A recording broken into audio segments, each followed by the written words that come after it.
Ada dua makhluk Allah yang diceritakan dalam Al-Quran, tapi hanya diceritakan dalam satu ayat saja dalam Al-Quran, yaitu di surat Al-Baqarah. Dia adalah Harut dan Marut. Dan mereka mengikuti apa yang dibaca oleh syaitan-syaitan pada masa kerajaan Sulaiman. Dan mereka mengatakan bahwa Sulaiman itu mengerjakan sihir. Padahal Sulaiman tidak kafir, tidak mengerjakan sihir. Hanya setan-setan itulah yang kafir mengerjakan sihir. Mereka mengajarkan sihir kepada manusia dan apa yang diturunkan kepada dua orang malaikat di negeri Babil, yaitu Harut dan Marut. Sedang keduanya tidak mengajarkan sesuatu kepada seorang pun sebelum mengatakan, sesungguhnya kami hanya cobaan bagimu, sebab itu janganlah kamu kafir. Maka mereka mempelajari dari kedua malaikat itu apa yang dengan sihirnya kepada seorang pun kecuali dengan izin Allah. Dan mereka mempelajari sesuatu yang memberi mudarat kepadanya dan tidak memberi manfaat. Demi sesungguhnya mereka telah meyakini bahwa barang siapa yang menukarnya kitab Allah dengan sihir itu, dia adalah baginya keuntungan di akhirat. Dan amat jahatlah perbuatan mereka menjual dirinya dengan sihir kalau mereka mengetahui. Al-Quran Surah Al-Baqarah ayat 102. Selain ayat ini tidak ada lagi kisah tentang Harut dan Marut di dalam Al-Quran. Kisah Harut dan Marut pun menjadi perbincangan dan perdebatan di kalangan ulama, apalagi ditambah dengan banyaknya bumbu-bumbu kisah Israiliyat tentang dua makhluk tersebut. Hal ini menimbulkan banyak penafsiran terhadap ayat tersebut. Akibatnya muncul juga banyak versi cerita tentang dua makhluk Allah, Harut dan Marut. Di antara versi ceritanya, Harut dan Marut adalah nama dua malaikat yang diturunkan Allah ke bumi untuk menguji malaikat bagaimana rasanya menjadi manusia. Semenjak Nabi Adam alaihissalam diturunkan ke bumi, iblis mulai beraksi untuk menggoda dan menyesatkan manusia, anak cucu Adam. Hasilnya terjadilah peristiwa pembunuhan oleh Qabil dan Habil, dua bersaudara, putra Nabi Adam. Sejak itu bersamaan dengan berkembang dan bertambahnya jumlah manusia, maksiat kepada Allah pun berkembang dan bervariasi jenisnya. Sehingga dosa, kerusakan dan kemaksiatan menyebar di kalangan anak cucu Adam alaihissalam. Sejak penciptaan awal Nabi Adam, para malaikat sempat bertanya kepada Allah tentang penciptaan makhluk khalifah di muka bumi berjenis manusia. Mereka khawatir manusia kelak hanya akan berbuat kerusakan dan saling membunuh, menumpahkan darah sesama. Inilah yang terekam dalam surat Al-Baqarah. Ingatlah ketika Tuhanmu berfirman kepada para malaikat, sesungguhnya aku hendak menjadikan seorang khalifah di muka bumi. Mereka berkata, mengapa engkau hendak menjadikan khalifah di bumi itu orang yang akan membuat kerusakan padanya dan menumpahkan darah? Padahal kami senantiasa bertasbih dengan memuji engkau dan mensucikan engkau. Tuhan berfirman, sesungguhnya aku mengetahui apa yang tidak kamu ketahui. Al-Quran Surah Al-Baqarah ayat 30. Kekhawatiran para malaikat tersebut tampaknya mulai terbukti. Setiap amal yang dilakukan anak cucu Adam naik ke langit melalui malaikat-malaikat yang ditugaskan untuk merekam seluruh perbuatan manusia. Kenyataan tersebut membuat malaikat kesal dan marah terhadap manusia. Mereka juga memandang rendah terhadap manusia. Mereka juga sangat heran bagaimana manusia bisa begitu mudahnya melenceng dari jalan Allah. Begitu mudahnya melanggar larangan-larangan Allah Ta'ala. Begitu mudahnya ingkar kepada Allah. Begitu mudahnya memakan harta yang bukan miliknya. Dan begitu mudahnya berbuat kezaliman antara sesama manusia. Padahal Allah Ta'ala sendiri yang langsung menciptakan nenek moyang mereka, Nabi Adam. Allah juga perintahkan para malaikat sujud dan hormat kepada Adam. Dan Allah juga yang langsung mengajarkan Nabi Adam alaihissalam. Para malaikat tersebut juga berandai-andai, seandainya mereka di posisi manusia, tentu mereka akan menjadi hamba yang benar-benar soleh, tidak merusak dan tidak memenuhi bumi dengan perbuatan maksiat dan dosa. Malaikat mengutarakan kegundahan ini kepada Allah Subhanahu wa Ta'ala. Allah menjawab kegundahan mereka tersebut dengan mengatakan bahwa Dia telah memberi manusia 10 syahwat. Dengan syahwat itulah manusia menjadi ingkar dan berbuat dosa. Allah Ta'ala juga menjelaskan kepada para malaikat Seandainya mereka di posisi sebagai manusia dan diberikan perangkat diri mereka seperti manusia dan diberikan kewenangan juga kepada iblis dan keturunannya untuk menjerumuskan malaikat tersebut, pastilah para malaikat itu juga akan mengalami hal yang sama, akan berdosa sebagaimana dosa yang dilakukan anak cucu Adam. Itulah alasannya kenapa Allah mengutus nabi dan rasul di antara mereka, sementara di kalangan malaikat tidak ada nabi dan rasul. Namun para malaikat masih saja beranggapan bahwa jika itu benar-benar terjadi, mereka tidak akan seperti itu. Mereka tetap akan taat kepada Allah.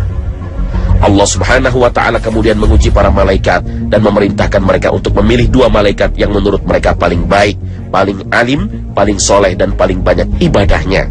Maka mereka pun memilih 2 malaikat yang bernama Harut dan Marut. Keduanya dibekali akal dan syahwat seperti manusia. Lalu malaikat Harut dan Marut yang sudah memiliki sifat dan kecenderungan seperti manusia, Allah halalkan bagi mereka apa yang dihalalkan bagi manusia, dan Allah haramkan apa yang dilarang bagi manusia, seperti perbuatan syirik, mencuri, membunuh, berzina, dan meminum khamar atau minuman keras. Malaikat Harut dan Marut yang sudah seperti manusia kemudian diperintahkan untuk membimbing dan memutuskan berbagai persoalan umat manusia. Keduanya pun turun ke bumi dan memerintah di tengah-tengah manusia dengan adil. Mereka berdua juga menjadi hamba Allah yang paling taat. Siang hari mereka ada di tengah-tengah manusia, menegakkan keadilan di tengah-tengah mereka. Sedangkan malam harinya mereka lewati bersama para malaikat di langit, beribadah, bermunajat, dan berzikir kepada Allah Ta'ala. Pagi harinya malaikat Harut dan Marut kembali bergabung bersama-sama manusia. Rutinitas seperti ini berlangsung selama 1 bulan. Hingga suatu ketika datang kepada mereka seorang wanita yang sangat cantik, memperkenalkan dirinya dengan nama Zuhrah, atau dalam bahasa kita, Venus. Wanita ini datang kepada 2 malaikat tersebut untuk mengadukan permasalahannya. Kedatangan wanita cantik ini menimbulkan perasaan tertentu di hati malaikat Harut dan Marut. Naluri syahwat mereka sebagai manusia pun mulai mendominasi. Maka malaikat Harut dan Marut mengajak wanita cantik itu untuk berzina. Tapi wanita tersebut menolak. Keesokan harinya wanita cantik itu datang lagi. Harut dan Marut yang masih saja tertarik dengan kecantikannya kembali mengajaknya berzina seperti ajakan hari sebelumnya. Kali ini wanita cantik itu tidak menolak, tapi dia mengajukan syarat. Dia bersedia berzina, syaratnya Harut dan Marut ikut agamanya, menyembah berhala, meminum khamar, dan membunuh. Mendengar syarat yang berat itu, Harut dan Marut langsung menolak, karena keduanya paham betul Allah Ta'ala telah melarang semua perbuatan tersebut. Pada hari ketiga, wanita cantik yang menarik hati itu kembali datang. Kali ini sambil membawa khamar atau minuman keras dan menawarkannya kepada kedua malaikat soleh ini. Malaikat Harut dan Marut pelan-pelan nampaknya mulai terjebak oleh wanita cantik ini yang kembali menawarkan syarat yang diajukan sebelumnya, atau pilihannya meminum minuman keras. Jika mau melakukan itu, ia bersedia melayani keduanya. Malaikat Harut dan Marut mulai berpikir seperti layaknya manusia, bahwa syirik atau menyekutukan Allah sangat besar dosanya. Demikian pula membunuh. Meminum khamar juga berdosa, tapi lebih ringan dari dosa syirik dan membunuh. Maka kedua malaikat, Harut dan Marut pun menuruti syarat yang diajukan wanita cantik itu demi bisa melampiaskan hawa nafsu mereka. Mereka berdua pun meminum minuman keras itu sampai mabuk dan tak sadarkan diri. Dalam kondisi mabuk tak sadar, sang wanita terus merayu Harut dan Marut untuk menyembah berhala dan membunuh. Karena tengah mabuk, mereka berdua pun melakukan kedua dosa tersebut. Lalu dalam keadaan tak sadarkan diri, mereka berzina dengan wanita cantik yang terus menggodanya itu. Perbuatan hina ini diketahui oleh orang lain. Mereka pun khawatir, jika perbuatan mereka ini diketahui orang lain, maka reputasinya sebagai pemimpin mereka akan jatuh, sehingga masyarakat tidak akan percaya lagi kepada keduanya. Dalam kondisi kebingungan, wanita cantik itu memberi saran agar membunuh saja orang yang mengetahui perbuatan mereka. Akhirnya mereka pun membunuh orang yang menjadi saksi akan perbuatan hina dan buruk kedua malaikat itu. Harut dan Marut akhirnya sadar dari khilafnya. Di sore menjelang malam, mereka kembali mencoba naik ke langit seperti biasanya, tapi pintu langit telah tertutup untuk mereka. Harut dan Marut pun mendatangi seorang laki-laki soleh dan meminta tolong agar berdoa untuk mereka berdua. Tapi laki-laki soleh itu ragu dan bertanya, bagaimana mungkin penduduk bumi berdoa untuk penduduk langit? Harut dan Marut menjawab, bahwa mereka sering mendengar Allah menyebut-nyebut kebaikan laki-laki soleh itu di langit. Pria soleh itu kemudian berdoa untuk Harut dan Marut, dan doanya dikabulkan. Allah Subhanahu wa Ta'ala akan menjatuhkan hukuman kepada kedua malaikat itu, tapi dengan memberi pilihan. Apakah ingin dihukum di langit atau dihukum di bumi? Malaikat Harut dan Marut pun memilih untuk dihukum di dunia saja, karena mereka tahu bahwa seberat apapun hukuman dunia tidaklah kekal. Maka Harut dan Marut pun dihukum dengan digantung secara terbalik di sebuah gua di perut bumi di daerah Babilonia. Mereka digantung terbalik dan terus mendapatkan siksaan sejak permulaan siang hingga petang hari. Ketika para malaikat lainnya menyaksikan apa yang menimpa pada malaikat Harut dan Marut, mereka pun sadar betapa istimewanya makhluk manusia. Sekalipun memiliki nafsu syahwat, tapi bisa mengendalikan diri dan menyembah kepada Allah Subhanahu wa Ta'ala. Maka para malaikat itu segera menundukkan sayap-sayap mereka di atas Baitullah seraya berdoa, "Ya Allah, ya Tuhan kami, ampunilah dosa anak Adam. Mereka menyembah dan taat kepadamu, walaupun mereka memiliki nafsu syahwat dan kelezatan." Dan para malaikat bertasbih memuji keagungan Tuhan mereka dan memohonkan ampunan bagi penduduk bumi. Al-Quran Surah Asy-Syura ayat 5. Dalam sebuah riwayat disebutkan, saat menjalani hukuman inilah malaikat Harut dan Marut mengajarkan hakikat sihir kepada manusia. Tujuannya agar manusia memahami dan menghindarinya. Akan tetapi manusia kemudian menyalahgunakan sihir tersebut, sehingga ilmu sihir kemudian merajalela untuk keburukan. Itu sebabnya Harut dan Marut disebut-sebut sebagai sumber beredarnya sihir di muka bumi.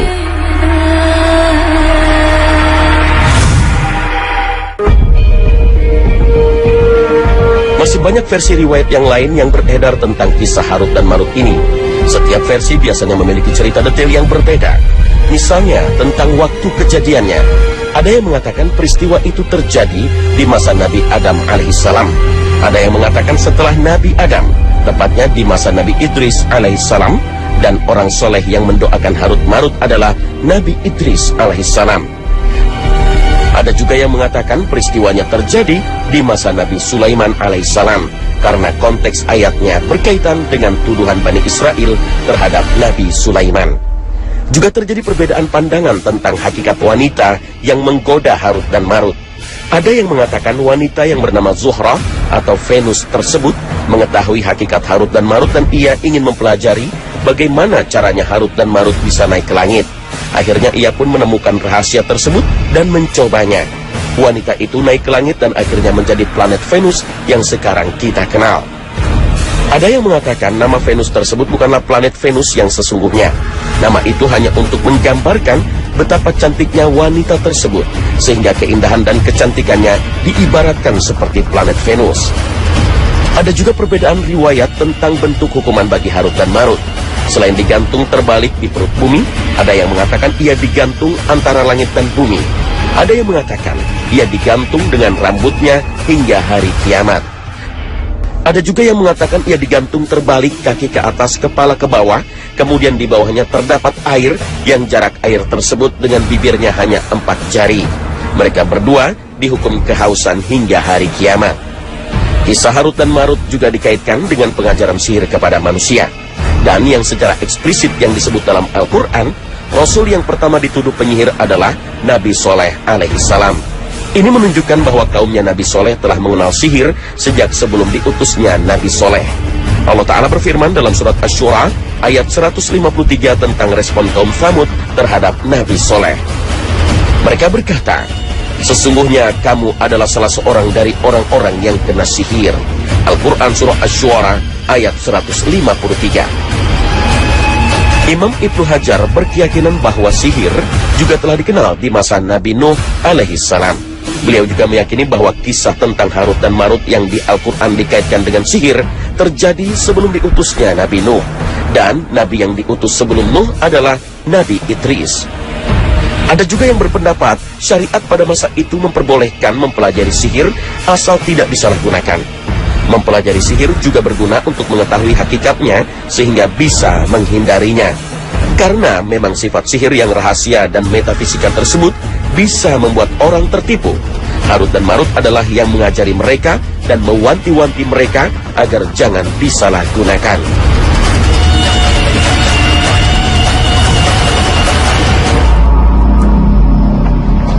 Ada versi lain yang sangat berbeda tentang kisah Harut Marut.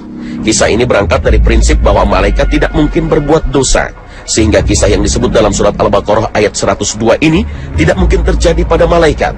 Apalagi kisah-kisah tersebut dengan beragam versinya dipandang lemah, bahkan palsu. Kisah versi ini menyebutkan bahwa Harut dan Marut adalah dua malaikat diutus Allah untuk turun ke Babilonian, karena warga wilayah tersebut diliputi kegelisahan dan kesyirikan akibat tersebarnya sihir. Negeri tersebut carut marut akibat tersebarnya sihir hingga dapat menyebabkan penyakit sampai membuat suami istri bercerai. Sihir yang tersebar tersebut bermula ketika Raja Nebukadnezar, Raja Babilonia, menahan orang-orang Yahudi setelah menyerang Palestina. Di dalam Al-Quran diceritakan bahwa salah satu mukjizat Nabi Musa adalah mematahkan sihirnya orang dekat Fir'aun. Artinya, sihir memang sudah menyebar juga di kalangan Bani Israel. Sehingga ketika mereka menjadi tawanan di Babilonia, mereka mempraktekkan dan menyebarluaskan sihir tersebut. Dengan pengetahuan sihir yang mumpuni, mereka kemudian menakut-nakuti warga Babilonia dengan membuat lingkaran besar sebagai lingkaran sihir. Demi melenyapkan ketakutan warga akibat sihir tersebut, diutuslah dua malaikat ke Babilonia, Harut dan Marut. Keduanya diutus untuk mengajarkan sihir kepada warga Babilonia, bukan untuk berbuat kejahatan. Sihir yang diajarkan keduanya hanyalah untuk menjelaskan hakikat sihir. Maka, Harut dan Marut pun turun ke bumi dan mendatangi warga Babilonia. Dimulailah tugas mereka untuk mengajarkan sihir. Setiap ada yang datang kepada mereka untuk belajar sihir, keduanya memperingatkan agar tidak menyalahgunakannya untuk berbuat syirik dan menzalimi manusia. Harut dan Marut pun kemudian menyampaikan ilmu dasar-dasar sihir dan cara melenyapkan lingkaran besar sihir yang dibuat Yahudi.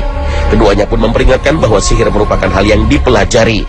Karena dipelajari, sihir tidaklah dapat memberikan manfaat ataupun kerusakan bagi manusia, kecuali dengan kehendak Allah. Setelah tugasnya selesai, keduanya kembali ke langit. Tapi warga Babilonia justru tidak mengikuti peringatan Harut dan Marut.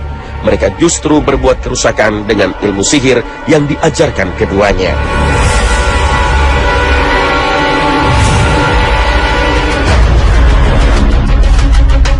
Memang, kisah Harut Marut memunculkan perdebatan para ulama. Sebagian menafikan seluruh cerita yang beredar. Sedangkan di pihak lain, sebagian ulama tidak menolak seluruh kisah-kisah tersebut. Menurut mereka, ada kisah yang riwayatnya cukup kuat, bahkan sampai kepada Nabi SAW, sehingga bisa dijadikan dasar. Sedangkan riwayat-riwayat lemah yang berasal dari sumber Israiliyat yang kebanyakan memuat detail kisah hanyalah sebagai pelengkap.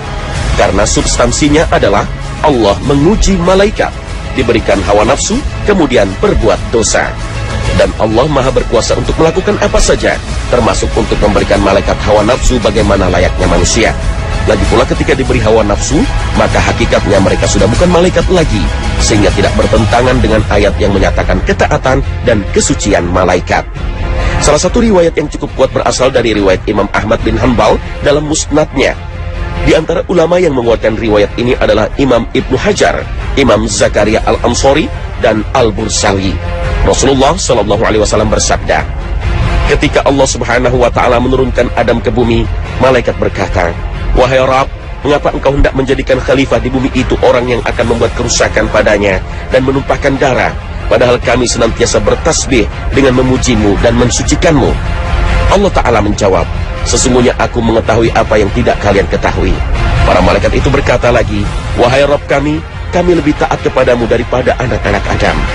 Allah Ta'ala berfirman, "Pilihlah dua malaikat yang terbaik untuk kami turunkan ke bumi, sehingga kami dapat melihat apa yang mampu mereka berdua lakukan." Para malaikat berkata, "Wahai Rabb, kami memilih Harut dan Marut." Keduanya lalu diturunkan ke bumi dan dilengkapi dengan semua hal yang dimiliki manusia, termasuk nafsu syahwat. Kemudian Zuhra atau Venus dijelmakan bagi kedua malaikat itu sebagai seorang perempuan yang sangat cantik yang mendatangi Harut dan Marut. Kedua malaikat itu pun menginginkan perempuan itu, yang dijawab oleh perempuan itu, "Tidak, demi Allah, sebelum kalian mengucapkan ucapan syirik ini."